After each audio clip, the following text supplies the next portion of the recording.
যাও নবীকে দাওয়াত দাও, নবীকে রাত্রেবেলা এক মুঠা আমি খানা খাওয়াবো। আনাস একটা দৌড় দিয়ে নবীর কদমে চলে গেলেন। যাওয়ার পরে বলছেন, ইয়া রাসূলুল্লাহ।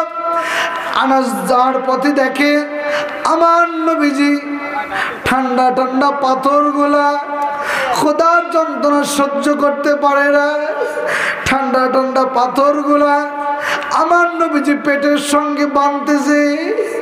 আনাস দৌড় দিয়ে গেল, ইয়া রাসূলুল্লাহ আপনি পেটের সঙ্গে কি বাঁধেন? বলে, আনাস রে 3 দিন শেষ হয়ে গেল, আমি নবী পেটে খানা দিতে পারি নাই। আমার মনে হচ্ছে আমার পেটের নাড়ি বুড়িগুলা বের হয়ে যায়। আনাস রে এই ঠান্ডা ঠান্ডা পাথরগুলা আমি নবী পেটের সঙ্গে বাঁধতেছি। আনাস নবীর পাথর বাঁধা দেখে আনাস পাথর উঠায় পেটের সঙ্গে বেঁধে নিলেন। আমার নবীকে আনাস ডাক দিয়ে বলছেন, নবী হে, আমার মা আপনাকে দাওয়াত দিছে, রাত্রেবেলায় আমাদের বাড়িতে আপনি খানা খাবেন। আমার নবী একটু দাঁড়িয়ে বলছে, আনাস রে আমি বড় খুশি হয়ে গেলাম। রাত্র যখন গভীর হয়ে যায়, সন্ধ্যাবেলায় আমার নবী হাঁটি হাঁটি পা পা করে আনাসের বাড়িতে চলে গেছে। আর যে নবী যদি বলতে এটা স্বর্ণ হয়ে যাক, আল্লাহ স্বর্ণ বানিয়ে দিতে সুবহানাল্লাহ। সেই নবী না খেয়ে বোঝাই দিছে আমি গরিবেরও নবী। এইবার আনাস যখন নবীর সামনে খানা নিয়ে আসলেন, একটু লক্ষ্য করেন আমার দিকে তাকান বাজান, দেখেন দিলটা নরম হয় কিনা। এইবার যখন পর্যাপ্ত খানা তৈরি করেছে, আনাস যখন নবীর সামনে দিলেন, নবী আমার যখন খানা খাবেন, আনাস নবীর হাতটা পেরে ধরেছে, বলছেন, নবী হে, আপনি খানা খাবেন আপনার জন্যই তৈরি করেছি, কিন্তু খাওয়ার পূর্বে আমার মা জানি আপনাকে কি বলবে।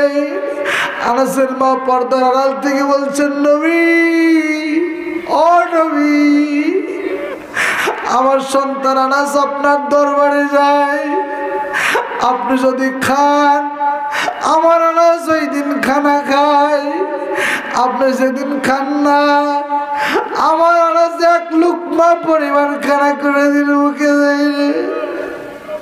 ও নবী, আমার আনাস বড় এতিম, বাবা নাই, আমি মা জীবিত আছি, আমার আনাসের জন্য একটু দোয়া করিয়েন।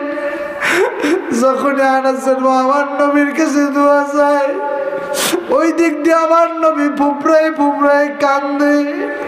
আনাস নবীর হাত দিয়ে বলেন, নবী, আমার মায়ের কথায় আপনি কষ্ট পেয়েছেন, আমাদেরকে আপনি মাফ করিয়া দিন। আমার নবী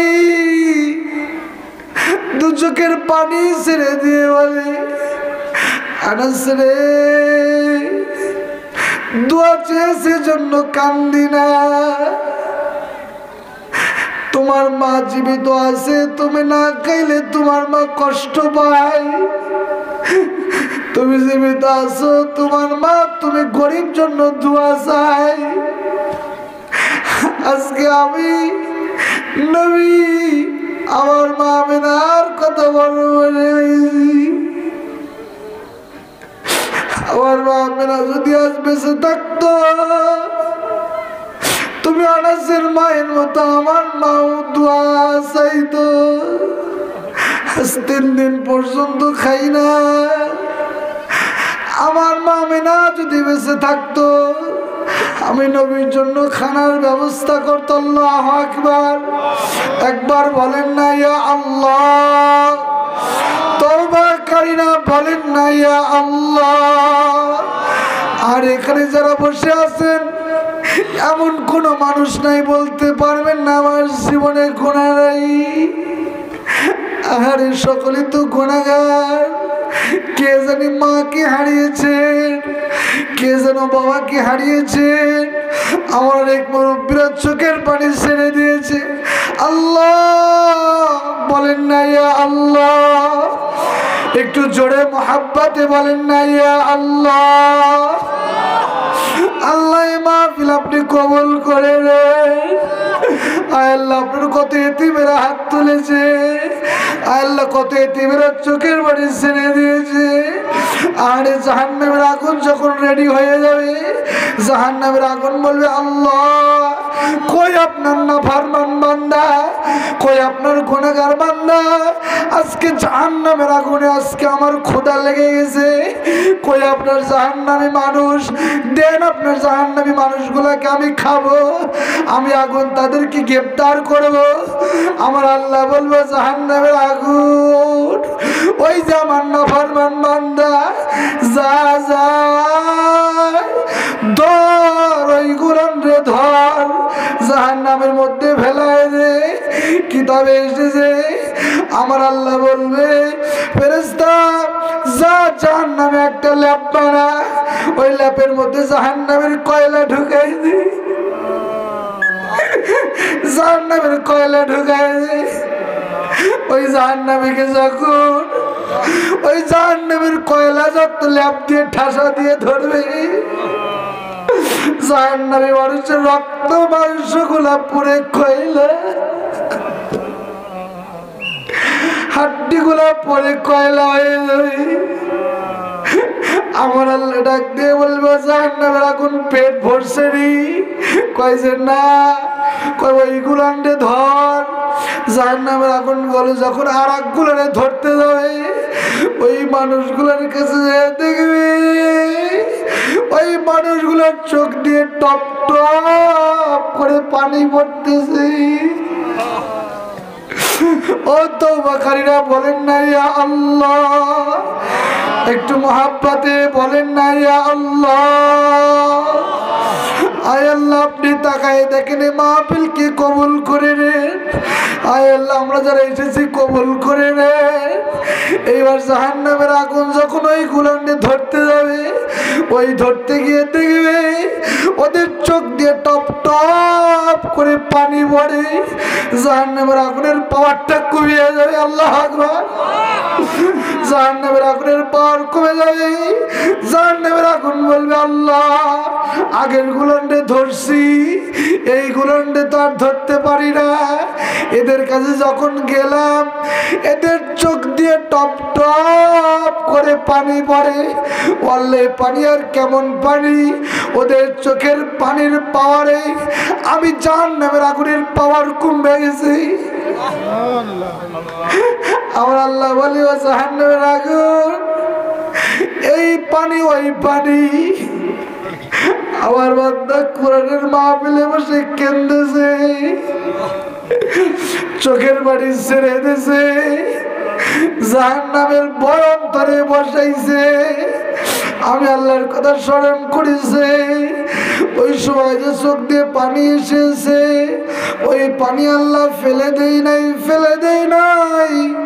ওই পানি আজকে আমার বান্দার গুনার পাল্লা ভারী হয়েছে। ওই যে দুনিয়াতে চোখ দিয়ে পানি বের করেছে, ওই পানিগুলা আমি আল্লাহ আমি কুদরতি নেক নজরে ওদের চোখ দিয়ে বের করে দিয়েছি। আল্লাহু আকবার। আরেকটু জোরে আল্লাহু আকবার। আরে এখানে কে জানি বসে আছেন, মাকে হারিয়েছেন, কে জানি বাবাকে হারিয়েছেন।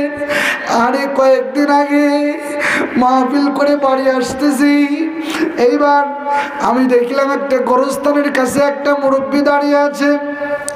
মুরব্বী, আমি ড্রাইভারকে বললাম গাড়ি থামান। মুরব্বী যখন ড্রাইভার যখন গাড়ি থামালো, মুরব্বীকে বললাম মুরব্বী আপনি এখানে এত রাত্রিতে কেন?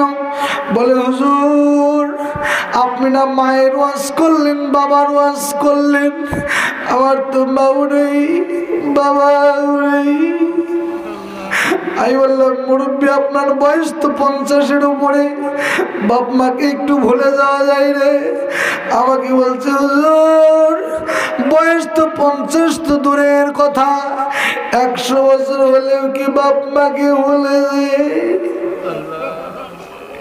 এর নাম হলো মা, এর নাম হলো বাবা। আল্লাহ আজকের মাহফিল আপনি কবুল করে নেন। জোরে বলুন আমিন। আর একটু জোরে বলুন আমিন। আল্লাহ আপনার বান্দারা কান্না জড়িত বলছে আল্লাহুম্মা আমিন। আল্লাহ অনেকের দিলটা নরম হয়ে গেছে। আরে অনেকে এখানে আছেন এতিম, অনেকে এখানে আছেন মাও নাই বাবাও নাই, এখানে অনেকে আছেন আব্বা বেঁচে আছে মা নেই, মা আছে বাবা নেই, ঠিক কিনা? আপনাদের কার কার পিতা মাতা নেই হাত তোলেন দেখি। হুজুর মাও নাই বাবাও নাই, কান্না জড়িত এই মজলিসে একবার আল্লাহু আকবার হাত তোলেন, নারে তাকবীর। একটু জোরে হাত তোলেন, নারে তাকবীর। আয় আল্লাহ, আপনার বান্দাদের জন্য আমি দোয়া করে যাব আল্লাহ। সারা বাংলাদেশ আমাকে সফর করতে হয়, এ প্রান্ত থেকে ও প্রান্ত। আল্লাহ আজকে আপনার অনেক বান্দাদেরকে পিতা মাতা নাই, দোয়া করবো সকলের জন্য।